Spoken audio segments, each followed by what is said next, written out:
synthesis of nanomaterials consisting of oxide of aluminum by using other metalloids, gallium, indium, stannum, bismuth, and lead.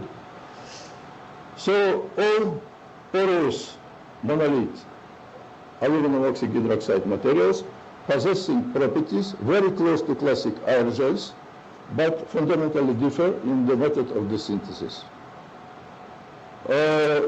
What is not clear, and I start my speech with this, how these fibers created.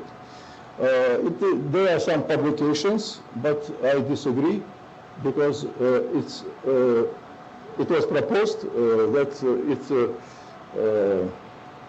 some collection of individual nanoparticles, so it's absolutely different from the real structure of nanofibers.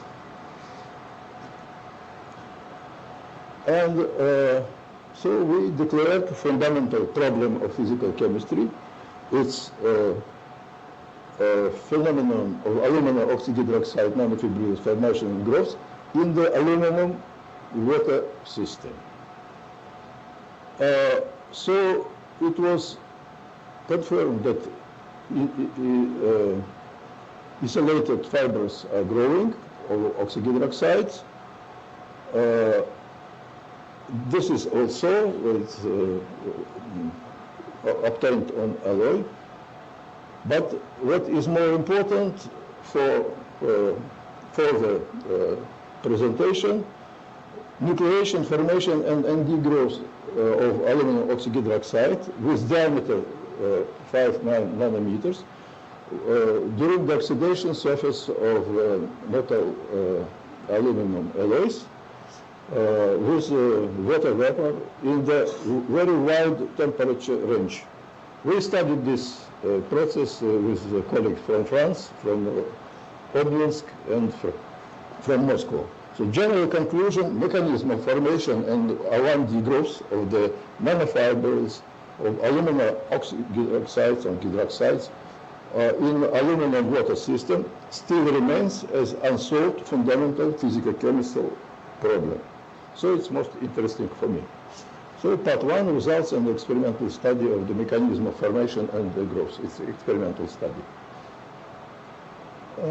In Institute of Physical Chemistry, we developed laboratory technology which provide growth of monolithic, very porous materials on the melt of these metals in hidden atmosphere, but which had some part of aluminum.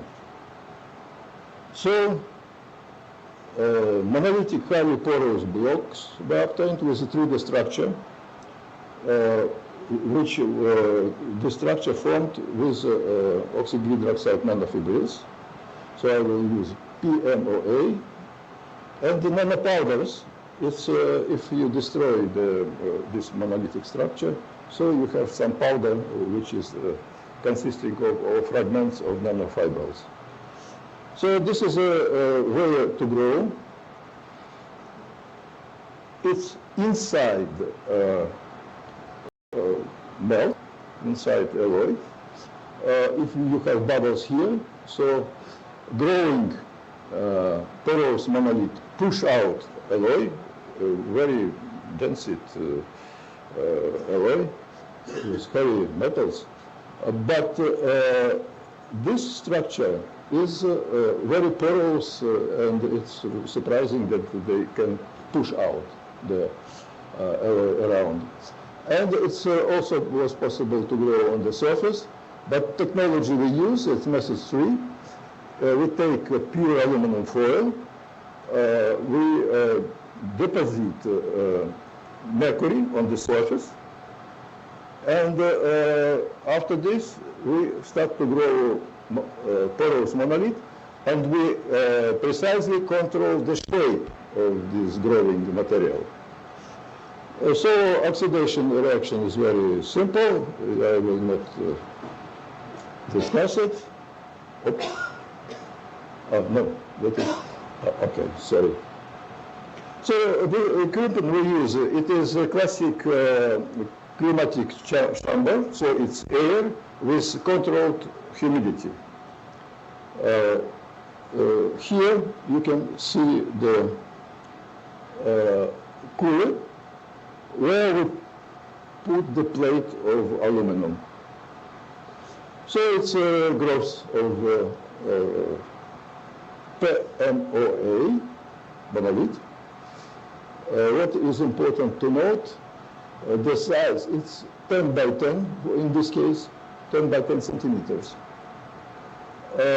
Growing at the surface of Mercury, and you know, here it's just, I color it, it's aluminum plate with this thickness, and this is a ribbon which are going from the shape of aluminum plate. So we use it to destroy and to get nanopowders. Typical growth rate of materials is about 1 centimeter per hour at room temperature in air with this humidity. It is important to have low humidity. If you have condensation, you have not the growth of monolith. The growth direction, it's also important, is always normal to the surface of the liquid phase. And cross-section of the growing monolith, so the mistake, is remains the size and shape of aluminum metal plate. So we can control completely shape and height or heat. Or for example, it's just, if you take this disc with a hole inside, we can grow some kind of tube. It's materials which can be used, for example, for filters of low photocatalytic reaction. We already use it. So I will not perhaps discuss details of mechanism of growth, but it's clear that we have emission of hydrogen, and there is some ideas of what products are created during this interaction. So I'll come to the composition of these materials. So you see the chemical composition, and average value of N is 3.9. If we have stoichiometric aluminum hydroxide, so it should be 3. So we have always excess of water. Specific surface, this one. After freeze drying and removing of water, perhaps some water will come from this, we have 700 square meters. Structure amorphous, nanostructure 3D network of fibers with this diameter. This is an average length. So it's the length when the fibers sticks together to create 3D structure. Porosity nano, meso, macropores, and here you see now microchannels. It's when mercury with aluminum interact, there is sometimes sedimentation of particles. So it's particles on the surface, so it's some kind of defect. This holes comes from the top to the up to the down, up to the aluminum plate, up to the inclusion. This is a 3D structure, so it's I think it's everything is clear. Different magnification. So the structure consists of 1D nanofibrils. So more detailed changing of humidity, it's possible to change a little bit diameter of nanofibrils. So you have here some example of transmission electron microscopy, which made in a cryo microscope just to preserve water in the structure. So also possible to see some cells which are surrounded with nanofibrils. Increasing, so after growth, the rho, PM or A, we can anneal in air, and we can see that amorphous structure of this one start to crystallize. In fact, the temperature of crystallization is about 900 Celsius. We always use isochronous annealing, so it's 4 hours. So in fact, this process can come at a lower temperature if we keep a longer time. So it's clear. And what is very surprising for the other melts, here you have gallium aluminum alloy. This is a growing monolith. This is a high magnification. This is bismuth aluminum alloy. So the same picture. And what is also surprising, and this technology was patented, it's aluminum melt temperature is more than 660 Celsius. And with in argon, it's not air, of course, in argon with water vapor, you can see the same nanofibril growth, 1D. So it's technology NF, but we don't use it. You see, even the temperature of growth changed for different alloys. What is surprising, the average nanofibril diameter is in the range from 5 to 8 to 9 nanometers. So it's precision of measurement and composition. The higher temperature of growing, the lower water content. This is practically fit to the aluminum 203 to 1 water. In here we don't see water, maybe some residual water content.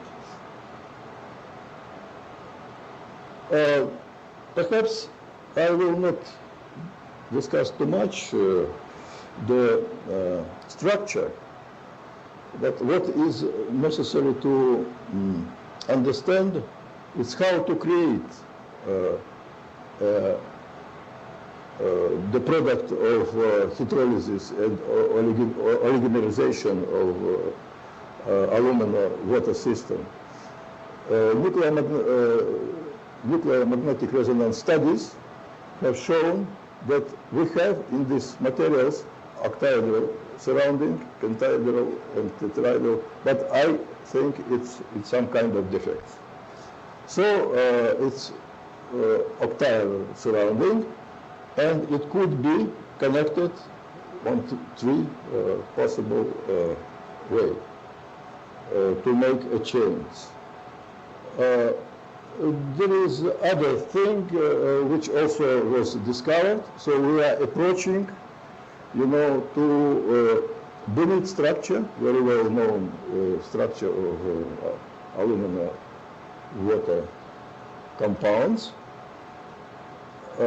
So we collect all this data and we're trying to modeling how the processes is going on. So it was useful, but not give us an answer of mechanism of growth. So we can manipulate and to create some chains, but structure of all these chains was not exactly, but not the same as a structure of experimental observing in, for example, with transmission electron microscope, etc. So what is clear for the moment? So the structure of nanofibrils is some kind of a packing of elementary structural models. So it's bullet-like structure, and this is parameters of the structure observed using a transmission electron microscope. So it is a part of this package. So part 2, so development of physical model. So what is the mechanism of growth? This is absolutely not clear. So of course it is not Werner Weber growth, Frank van der Merwe, and Stransky-Krastanov.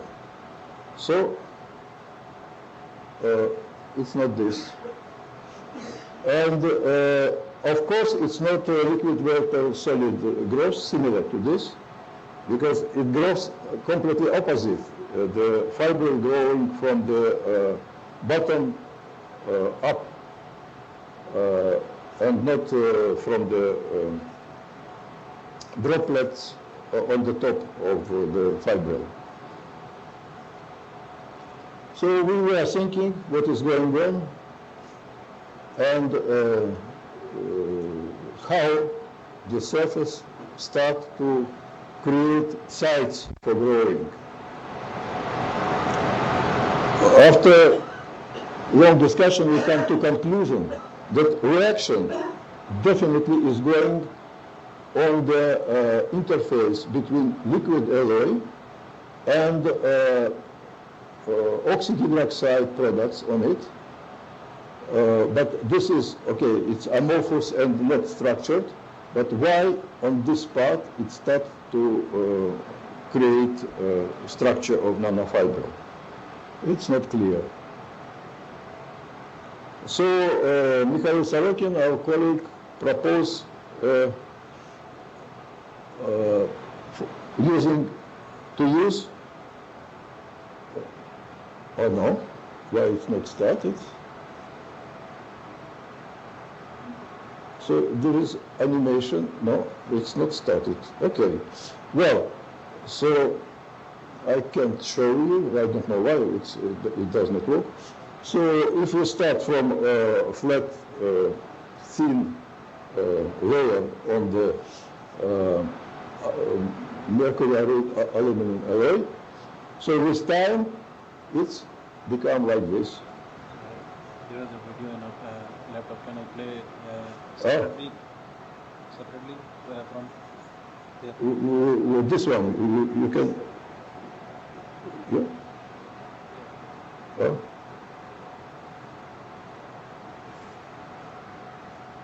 Sorry, perhaps it would be possible to see.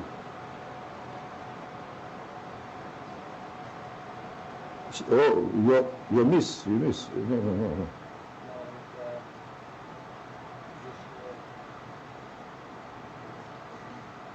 No, it was correct presentation, what you are doing. No, let me come back to my presentation. No. Up.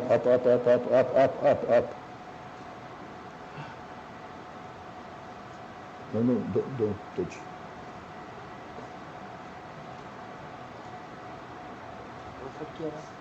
हाँ किया वो channel के लिए animation को कह रहे हैं लेकिन इसमें है Yeah, this one. Animation इसमें So you can start this? Yes? Press it.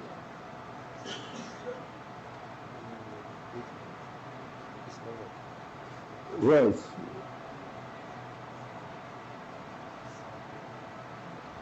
Okay, please leave it, yes, or I will continue. Can I continue? Okay, so we skip it. Believe me, that's fragmented, and finally we have this picture. So we published this with our colleagues, but we not satisfied because anyway we can't explain the mechanism of formation at the bottom of the fibril. So we use computer simulation for the water reaction molecules with Tikhonov Moscow Institute of Electronics and Mathematics, and we get very interesting results. Look on this. If we have a liquid metal interface with water-vapor interaction, it's not flat. In vacuum, it is flat. It's molecular dynamic simulation. So you see the surface during interaction with water molecules change the roughness. This is more interesting. This more water molecules. There are some compounds, water, OH, and oxygen. And you see, it's very deep. So we start to understand that we were not correct when we thinking that growth is going there. Growth is going from inside of liquid alloy. So we continue to study this physical-chemical problem, but also we can do experimental work and study the quality of materials.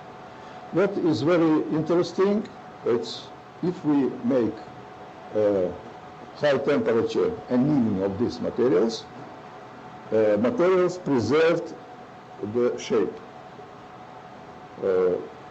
On the left, it like sample like it was, and the same sample after annealing, so it stayed the same shape and not disintegrated.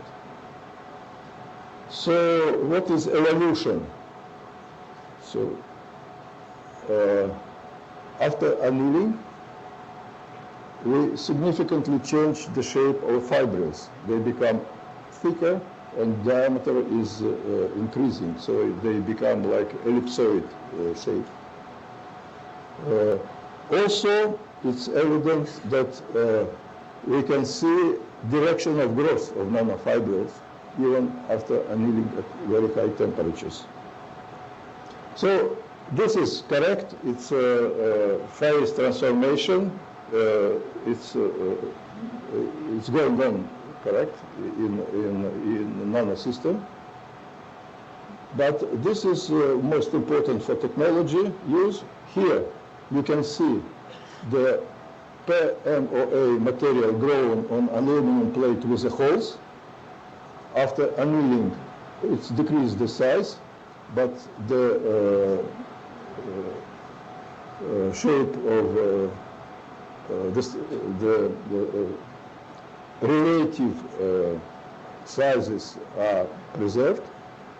This is a very high temperature, so in fact it's alpha aluminum, and the size is like this after this annealing. What is important, we can use it to create photonic crystals for terahertz range. We can choose the size of holes. So this is evolution of density.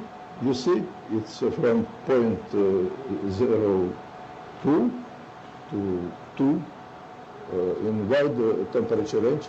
And this is porosity change. So I propose a physical model, quantitative model of describing evolution of the structure. I will not speak long about this model, but I just like to say that we have two regimes, two temperatures. Low temperatures, it is below 900. And the main process is surface diffusion. And at higher temperatures, it starts volume diffusion. And finally, we can describe all these points are experimental, but we have much more experimental points. So it is diffusion, this is sintering. So effect of surface chemical modification, also very impressive. So very simple experiment. For example, we use methyl trimethylotoxysilan, MTMS. We put our raw PMOA materials to the atmosphere with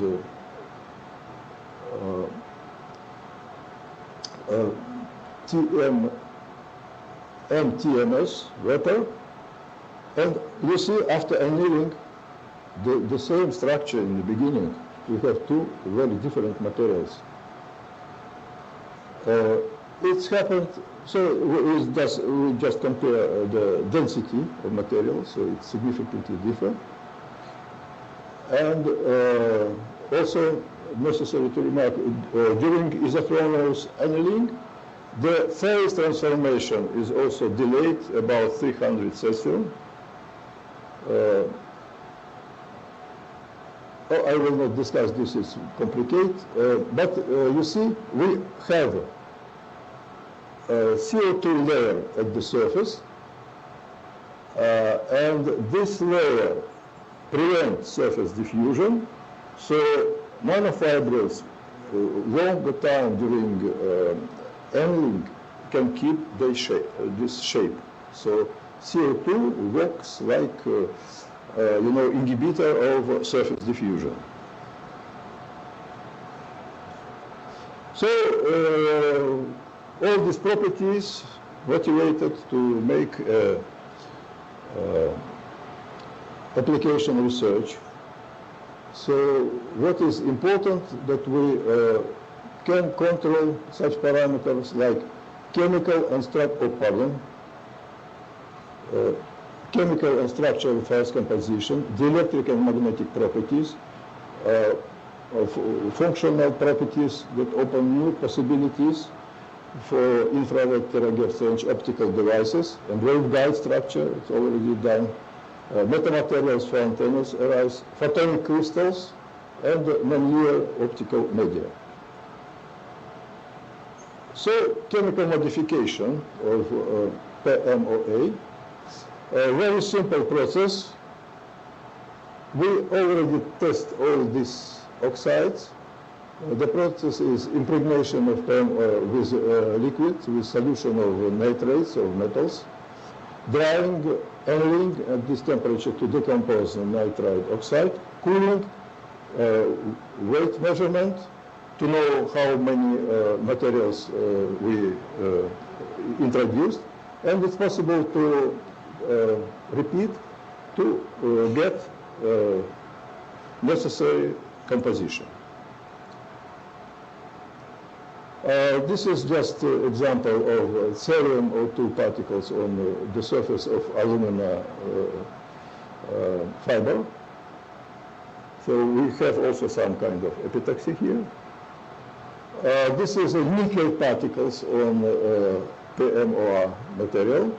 Nickel particles we obtain after reduction in hydrogen atmosphere of nickel oxide.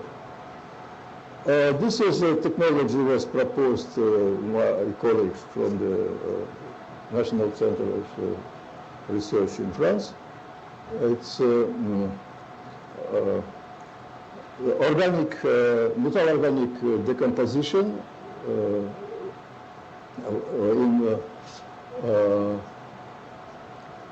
using reactor with turbulent flow. So the higher speed, the smaller particles we can get. So here we have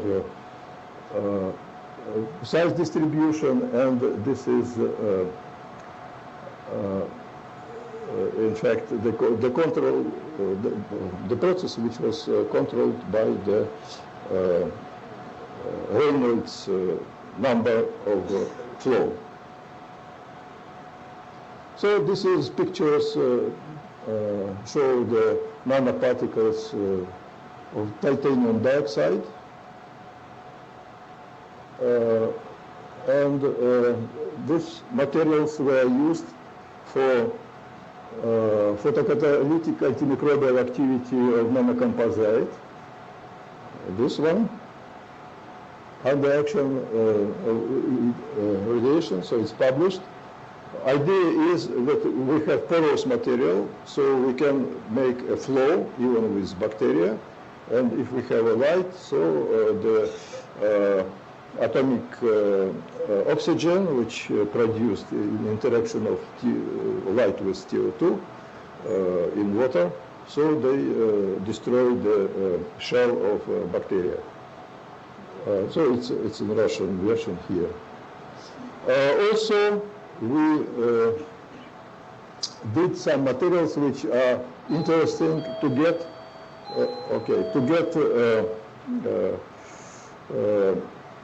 materials with magnetic properties which is different in different directions. So I skip it. So creation of new functional materials. So here we have collaboration. This one, it's used for the terahertz application in medicine as optic devices. So modeling of dielectric properties are made in Moscow University. This is we can incorporate such particles which made with our colleagues in Moscow Institute for different application, and also our colleague Navid Zafar Ali also working here to making these particles. So we can make 3D structure field with such kind of particles. The other direction is creation of new material with high temperature resistivity. It's porous materials with low heat conductivity and consisting of aluminum oxide and nanoparticles of tungsten and tungsten carbide. This is perhaps future of our collaboration with China, LCP, and Shanghai Institute of Applied Physics, for developing technology to create membranes for high temperature lithium-air batteries. So perhaps conclusion is simple. So we can control composition, nanomaterials, nanocomposites structure. So we can make functional nanomaterials. So thank you for attention. Sorry to be not very very precise in details. But I propose who is interesting to get this presentation in organizing committee. So thank you very much for attention.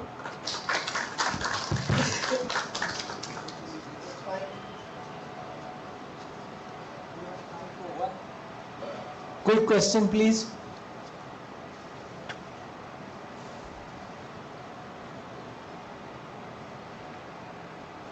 Sir, is there any relationship between the surface tension of the metal and the aluminum in promoting the kind of geometry that you get? I did not understand. Any relation with? In this process, the Yes. one which you started, Process of growth, yeah. aluminum metal is getting converted into alumina fibers. Yes, in interaction with water. In the presence of water and some metal, like No. mercury, for example. No, I'm sure, for high temperature, for aluminum melt, not necessary to have the present something. The atmosphere is argon plus water. Water, Water okay. vapor. So that's all. So it's pure interaction of alumina with water. It's a decomposition of water and also absorption of some water because some water molecules become structural inside. And also we have a lot of, at low temperature, a lot of physically absorbed water. Okay. So why we have so many waters for one molecule of aluminum? Okay. Thank you, sir. Thank you.